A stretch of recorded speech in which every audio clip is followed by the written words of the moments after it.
The National Desk, America's News Now.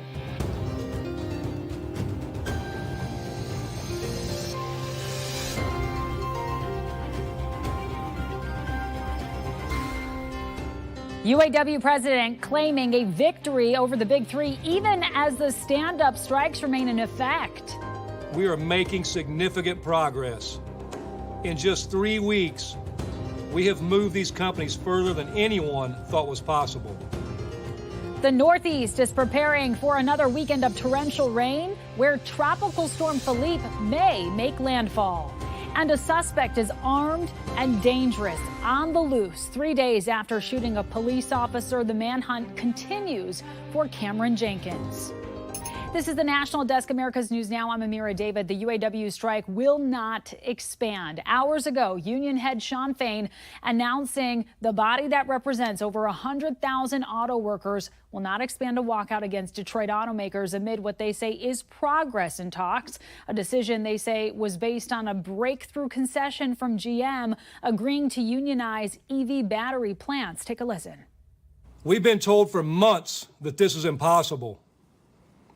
We've been told the EV future must be a race to the bottom. And now we've called their bluff.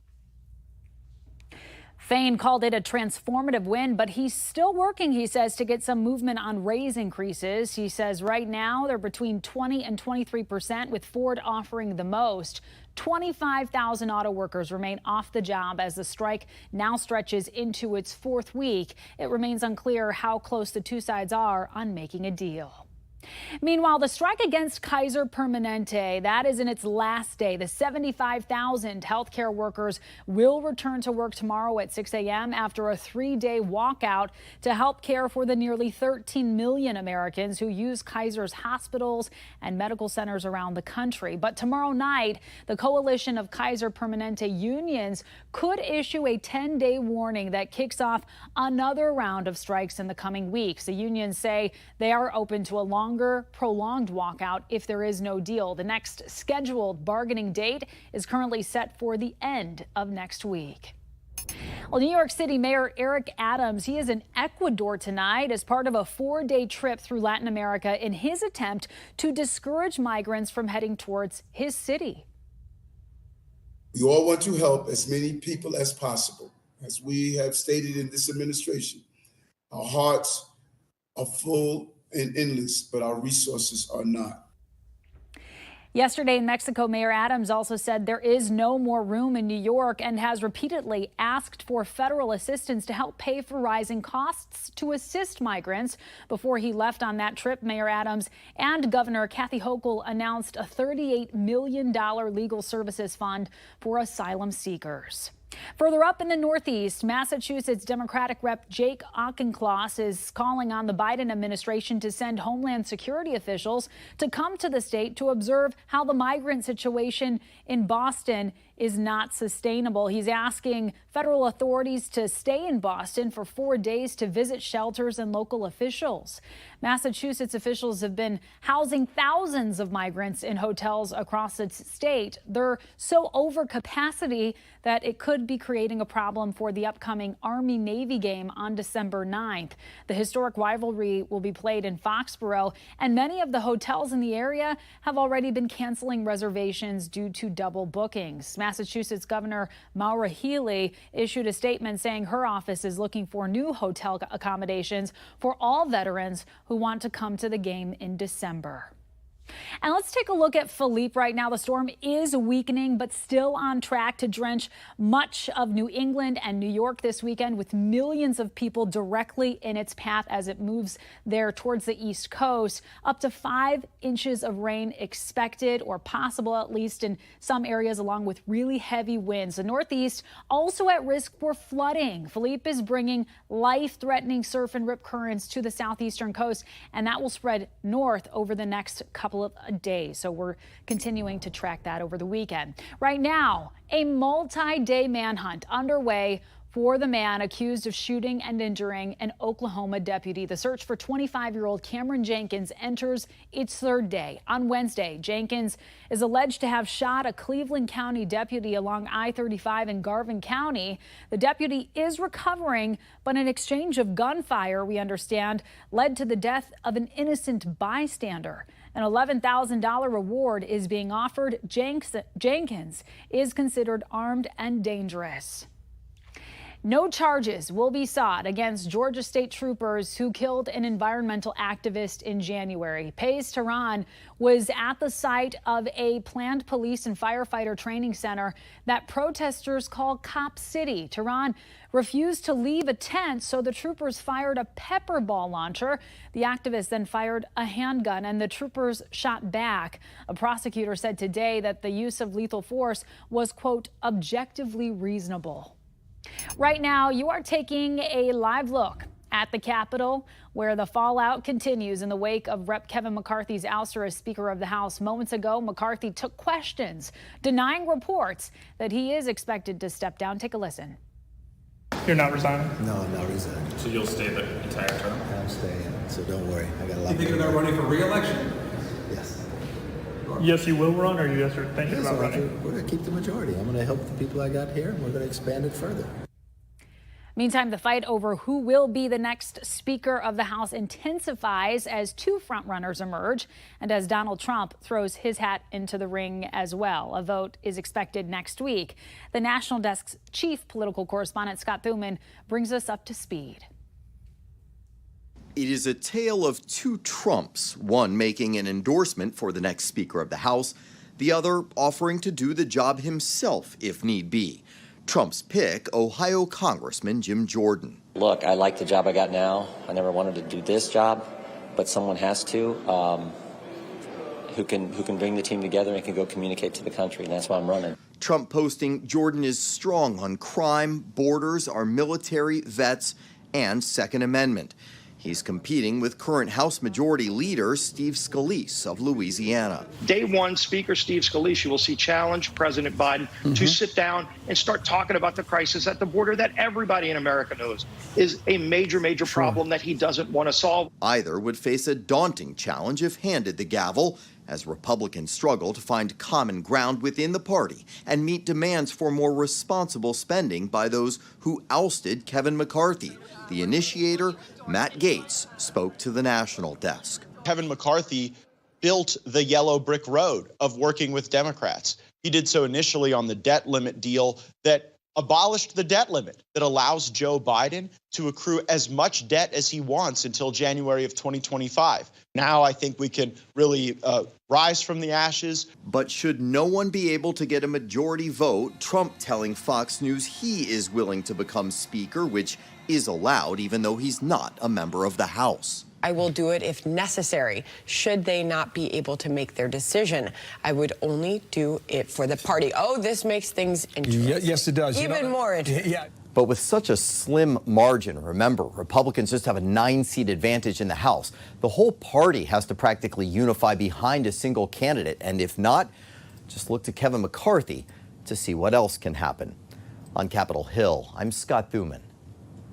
Scott, thank you. Senate Democrats have turned down a deal to get records on Justice Clarence Thomas's travel and luxury vacations. The Senate Judiciary Committee asked for an itemized list of all payments, gifts, and other transactions between Thomas and Republican mega donor Harlan Crow for more than 20 years.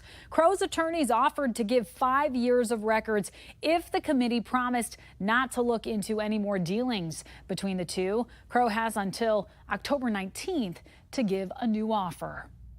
Louisiana Republicans were in court today fighting against a new voter map with an extra majority black voter district. A federal appeals court heard arguments against a 2022 injunction that stated the Louisiana congressional map defied the Voting Rights Act. If the injunction is upheld, a new map might not be created in time for the 2024 election season. Meanwhile, Alabama's new congressional map was formally agreed upon yesterday and will be used in the upcoming elections next year. Hey, Keith, Metro Police, come over here. Hey, Metro Police, come over here, all right? Thanks, buddy. Come on over here. Appreciate your cooperation, okay? The man charged with murder in the 1996 killing of Tupac Shakur had little to say when arrested outside of his Nevada home. You're looking at newly released body cam video that shows the moments Dwayne Keefe D. Davis was taken into custody and featured an eerie exchange with an officer in which he shared that he had been arrested in, quote, the biggest case in Las Vegas history. Davis set to appear in court again on October 19th. Despite his recent arrest, Davis has long been known to authorities for unrelated crimes. In fact, during a drug investigation 14 years ago, Los Angeles police entered into something called a proffer agreement with him. That allows a defendant under criminal investigation to provide useful, perhaps incriminating information that won't be used against him in that case. The agreement doesn't offer immunity. However, as the National Desk's Brett Forrest explains, it could offer rationale for Davis's willingness to speak about his role in the murder.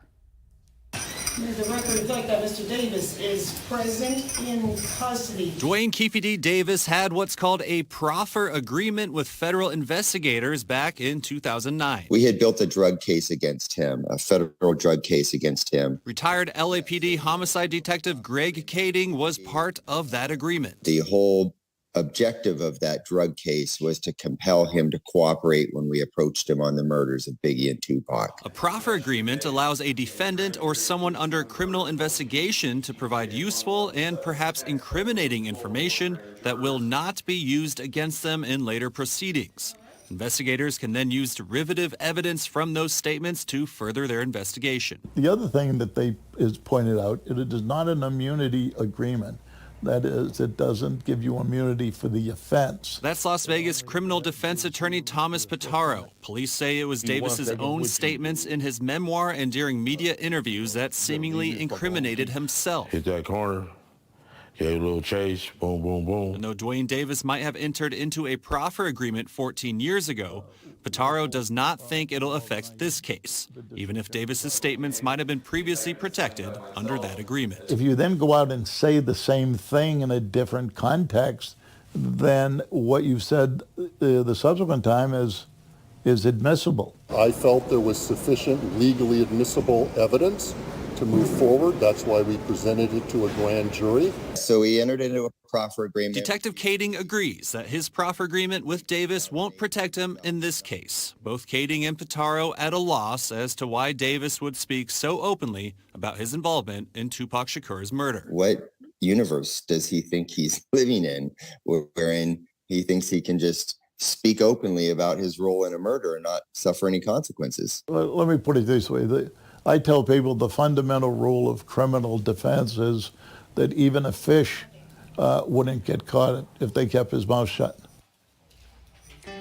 All right, well, coming up, many office buildings across the country are still empty because of the pandemic. We're going to explain why the push to get workers back in the office is not turning things around. Then, Amazon is competing with SpaceX, why the company just launched satellites into space. Plus, what's next for presidential candidate Robert F. Kennedy Jr. as he gets shunned by his own party? We are back in 90 seconds.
The U.S. added about 336,000 jobs in September. That's much higher than the estimated 117,000 and a lot higher than where we were the month before. It's also a sign the U.S. economy is hanging tough despite several months of rising interest rates. Meantime, wage growth, that's cooling off. Average hourly earnings increased by 0.2% last month, lower than economists' expectations. In many major cities, half of office buildings are still sitting empty, but the push to get workers back to the office seemingly is not turning things around. The National Desk's Angela Brown explains. This one chart says it all. Castle's weekly occupancy report covering 10 major U.S. cities that they track, standing at 49.7% for the week ending September 27th. Commercial office buildings were the hardest hit, and they're the slowest to come back. Workers are coming back to the office. Meta will require employees to return to the office 3 days a week. J.P. Morgan wants senior bankers in-house. Zoom calling some workers back as well. Look, when you have Zoom, the company that arguably benefited more than any other company from the work from home trend itself, saying, you know what, there's probably a benefit to being in person at least a couple days a week. I think that says everything you need to know. Companies argue it will increase productivity. A side benefit, filling office space. The owners of those buildings still have to pay taxes on them. But the number of workers in office still not back to pre-pandemic levels. So what's the solution?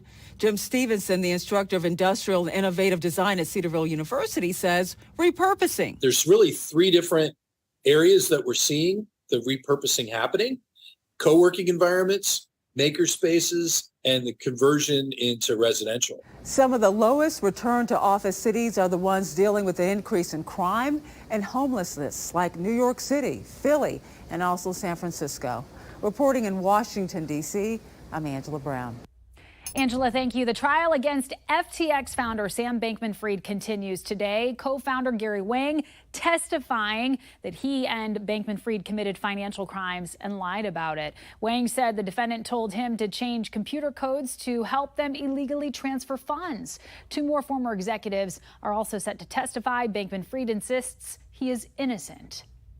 Amazon's first test satellites are in orbit tonight for a new internet service to compete with SpaceX's broadband network. The satellites went up on a ULA rocket. There will be over more than 70 launches. The FCC saying the satellites have to be operating by 2029. Amazon plans on offering the new service by the end of next year. We have reporters all across the country in your neighborhoods covering the issues that matter most to you. We are taking the pulse of America, and we start in Maryland, where new polling suggests residents are ready to get tough on teens who commit crimes. The new poll from Gonzalez Research and Media finding that a majority of Marylanders agree with the police and prosecutors who have been calling for more juvenile offenders to be detained as part of the effort to turn their lives around rather than just releasing them back to the community, especially with those who commit crimes of violence. The poll, conducted the last 2 weeks of September, asked 818 registered voters if they favor a strict approach involving detention or a lenient approach with social programs and counseling. 59% said strict, 35% said lenient. A little more than 2 years after the death of their daughter, Gabby Petito's mother and stepmother made a stop in the mountains to help educate people about the devastating effects of domestic violence. Reach partnered with Haywood Community College to host the event. Over 100 people from police departments and organizations around the area came to participate. Gabby Petito was killed by her fiancé, Brian Laundrie, in 2021. The case brought up discussions about domestic violence around the country. Petito's mother and stepmother said they were also here to learn more about the issue and felt emotional being here. Does it bring up any emotions for you being here? Yes, I'm just going to say yes. Yes, it does. I want to take what I learned here today and kind of just reiterate that and why we think it's so important as Gabby's family to fight for domestic violence survivors and victims.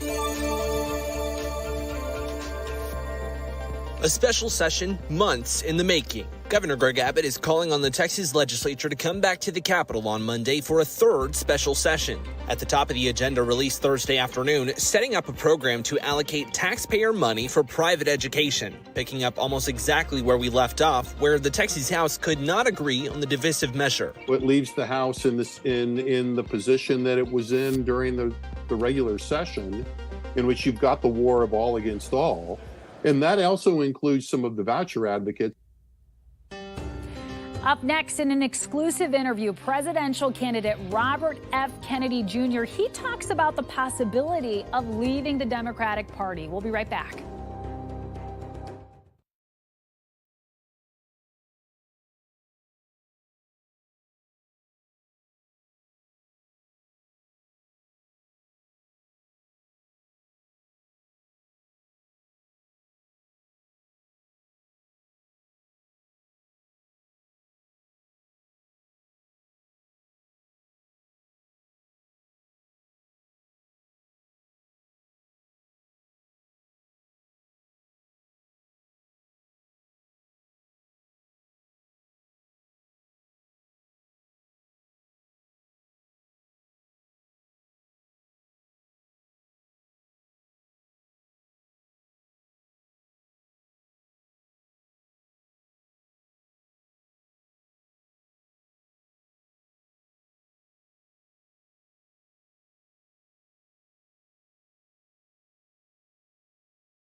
Robert F. Kennedy Jr.'s run for president might be seen as a logical extension of an American political dynasty, but this Kennedy is being shunned by his own party and says he is being forced to consider a giant move, leaving his political party. For Full Measure's Cheryl Atkinson sits down with the lawmaker.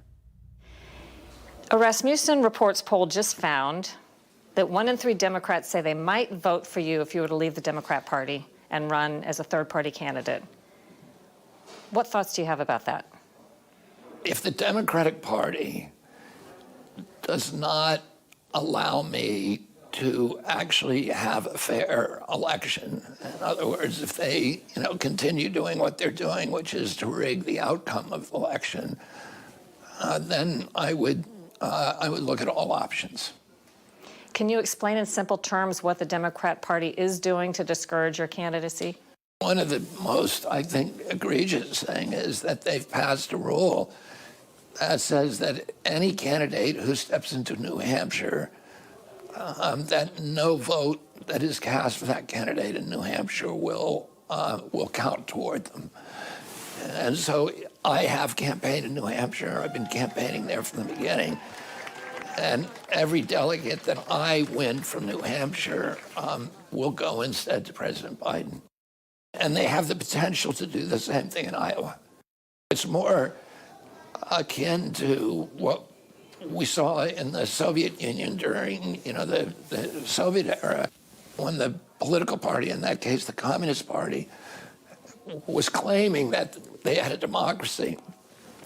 But the way they controlled the democracy is the party alone could designate who the nominees were.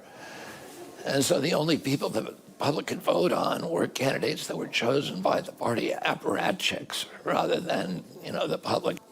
Why do you think the Democrat Party is so against your candidacy? Lifelong Democrat, Kennedy is a Democrat Party name. I think the Democratic Party is increasingly dependent on corporate money, and that I think there's concern that if they elect a populist candidate like Tulsi Gabbard or Bernie Sanders or myself, that the corporate faucets will be shut off. It really is the uniparty, and both parties are involved with protecting those corporate donors, and they're the same corporate donors. And I think that frightens them that that flow of money would be shut off. We'll be hearing from other candidates in the weeks ahead. One note, we've been asking Joe Biden for an interview since 2019 and are still hoping he'll agree at some point. For Full Measure, I'm Cheryl Atkinson. And a new episode of Full Measure with Cheryl Atkinson airs this Sunday. Also, don't miss the Full Measure After Hours podcast, available wherever you download your favorite podcasts. Coming up, a day after becoming the winningest female of all time, Simone Biles tries to set a new bar for everyone. The world record she is hunting. That's next.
The U.S. Gymnastics Golden Girl has done it again. At the World Championships in Belgium, Simone Biles won the all-around gold. This is her 34th medal, making her the most decorated athlete ever, male or female. Her 6th all-around title ties her with Japan's Kohei Uchimura, who won 6 between 2009 and 2016. She isn't done either, as she qualified for the medal round in all 4 of the individual competitions. We also want to congratulate Shalise Jones for winning bronze in today's all-around. This is her 2nd all-around world medal, winning silver back in 2022. You go, girls.